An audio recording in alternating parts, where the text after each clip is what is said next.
Hello દોસ્તો, હું જાઉં છું રાજકોટથી મારા ઘરે સોમનાથ વેરાવળ.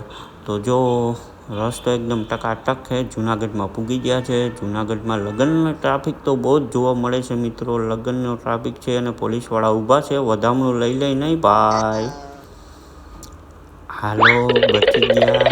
એટલે હવે આવી ગયો છે આપણો મેંદડાવાળો હાઈવે. એટલે મેંદડાવાળા હાઈવે તો કાંઈ ન હોય, લીવર ખેંચીને બેસી જવાનું. દાબડધૂપ કરતી હાલી જાય ગાડી. અને આપણે ભાઈ આ નવી ચેનલ બનાવી છે તો પ્લીઝ આમાં કોઈક સબસ્ક્રાઈબ કરો. એ કોઈ સબસ્ક્રાઈબ નથી, એટલે સબસ્ક્રાઈબ કરતા રહેજો અને પ્લીઝ આવી જ રીતના સપોર્ટ કરતા રહેજો. થેન્ક યુ દોસ્તો. Bye bye. જય માતાજી. જય શ્રી રામ.